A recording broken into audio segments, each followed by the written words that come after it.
Hello everyone. Partnership organization chapter was going on and the topic for today is merits of partnership. What are the main merits and advantages of having partnership? What are the good things in that? Number one is easy formation. There is no need to observe any legal formalities for the establishment of partnership. There is no legal formality required. For example, like the sole trader, the registration for partnership firm is not compulsory. There is not much expense involved in its establishment. Means like a sole trader, the formation of partnership is also very easy. No formalities are required. Second benefit is balanced decisions. Partnership organization is a group of people with the different qualities, and whatever decisions are taken in it are based on the consultation among all the partners. In this way, every business decision happens to be balanced. So they talk to each other before taking any decision. So the decision is always a balanced decision.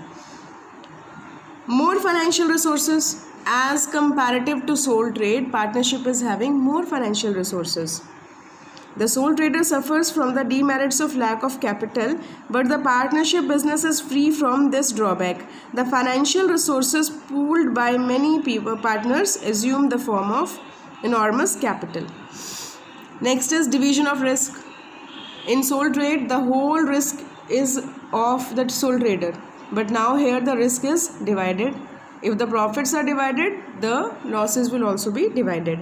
Unlike the sole trader, the entire burden in case of loss does not fall on any single individual but gets divided among many persons. Hence, this is a useful system for business with greater risk. Secrecy. The accounts of partnership firms are not published anywhere, not presented to the public. So, in this case, there is more secrecy in partnership as compared to company. Means the accounts of companies are published for the public, but not the partnerships accounts are published. So there is more secrecy as comparative to company. So these were the merits of partnership.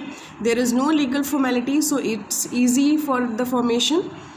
Decisions are always taken with each other's consultancy, so balanced decision. More financial resources means as comparative to sole trade, there are more persons who will invest money. Division of risk means with the profits, losses will also be divided. Secrecy. All the secrets belongs to partnership firm only. They will not publish their accounts to public. Now there are certain limitations also. Undivided liability is the biggest hindrance. In partnership, every partner has an unlimited liability. In other words, every partner is responsible collectively or individually for all the liabilities of the firm. For example, in case of dissolution of the partnership firm, if the partnership firm dissolves and if there are a lot of liabilities, personal assets of the partners will be taken for their payment. Means for the payment of liability, personal assets of the partners are also at risk. So it is called unlimited liability. Next is limited resources. In the partnership business, the financial resources remain confined to the capital of the partners and their capacity to raise loans. As comparative to company, there are limited resources. In company, there are a lot of resources available, like issue of shares and debentures, etc. But in partnership, the resources are limited to the extent of capital invested by the partners. Whatever they have invested, that is their limit. And up to a certain limit, they can take loan also. So resources are always limited in partnership. Next is lack of harmony. The success of partnership depends upon mutual understanding, confidence and cooperation. But wherever there are more people, there can be difference of opinion which leads to discord, and consequently there is a lack of coordination. Sometimes the thinking of partners doesn't match with each other, so they do not like each other. Maybe there's come some conflicts among the partners that creates disturbance in the partnership, and there is lack of harmony. Next is lack of continuity. The existence of partnership is very uncertain. In case of only two partners, the partnership business ends with any of the reasons, such as the death of a partner, declaration of bankruptcy of one partner, or going insane. If one partner is going insane, means he is mentally disturbed, so the partnership will come to an end.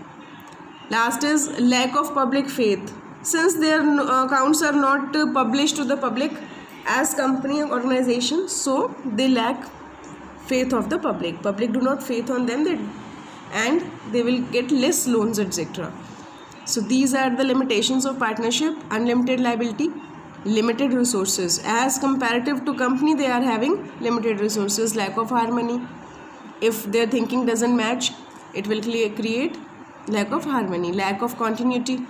Means if one partner becoming insane or becoming bankrupt, or on the death of any one partner, the partnership will come to an end.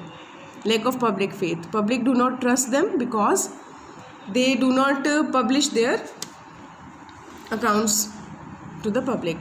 So these were the merits and limitations of partnership.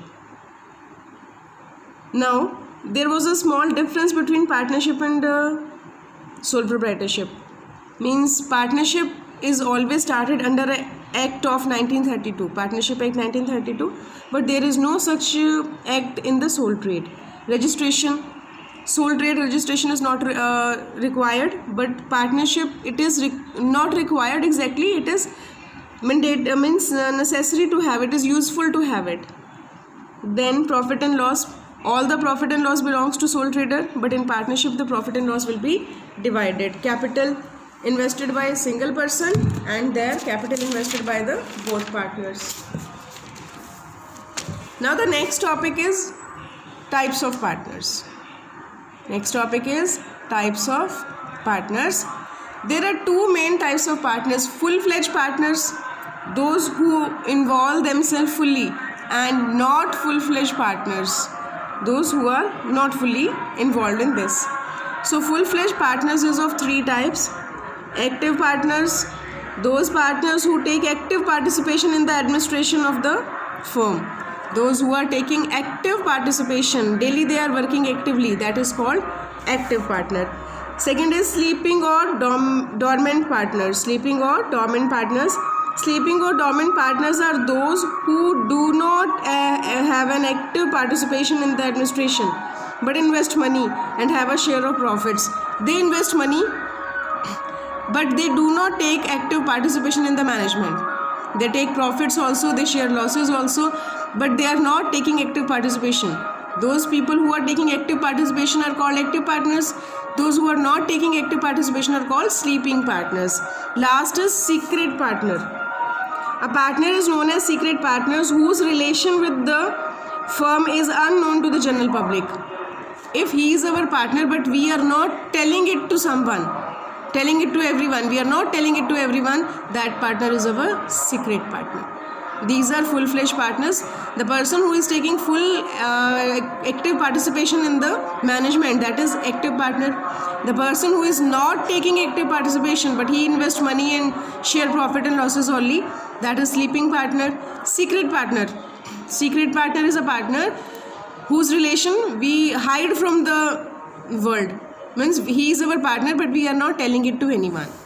Second and last one is not full-fledged partners. Not full-fledged partners are of 5 types. Not full-fledged partners are of 5 types. Sorry. First one is nominal partners. Those partners who neither invest money and nor have a share in the profits and losses, and also have no role in administration of the firm. They are called nominal partners. The firm makes them partner to gain from their personal goodwill. If a person is having some goodwill and we are just taking his name as an advantage for our firm also, but he is not our partner, he is not investing money, not taking any profits and losses, they have no direct relation with the firm, yet they are answerable to other parties. Means if I am introducing someone that he is my partner but he is not actually my partner, but he is not saying anything, That means he is also liable to the third party. That is nominal partner. Partner by estoppel or holding out. A partner who has no partnership within the firm but his words or conducts highlight him as a partner is a partner by holding out. He is not a partner but he is saying someone that he is a partner. That means he is a partner by holding out or estoppel. Limited partner. A partner whose liability is limited to the extent of investment, he is called a limited partner. There can be only few limited partners, but there should be few unlimited partners also. Then minor partner. Minor is a person who is less than 18 years old. Legally he cannot become a partner, but in some certain circumstances he can. Any person lacking the capacity of contract cannot become a partner. On this basis, minor cannot become a partner because he is less than 18 years old and he cannot sign an agreement, a valid agreement. But according to a provision in the Partnership Act 1932, a minor can be a partner in the profits only. Means if there were 4 partners and one partner died, he is having a son who is of age 17 years. So for 1 year he will be a minor partner. He will be enjoying profits only, but he has no role in the losses of the firm. He will only be the partner in profits only. He is not liable for anything. His liability is unlimited and he will not share losses also. He will share only the profits. Last, partners in profits only. They are also the part of not full-fledged partners. Such a type of partner is different from a minor partner. Here, has his share of profits of the firm, but he has unlimited liability like all other partners. He share profits only. Means if we are including someone and he says that we will I will just having profit, share of profit only, I will not participate in loss, but the liability of this partner is also unlimited. So these were the types of partners: full-fledged partners, active partners who is taking full active participation in the management. He is active partner. Who is not taking active participation is sleeping partner. Then secret partner, whose relation with us we never tell to anyone, that is secret partner. These were the not full-fledged partners. So thank you.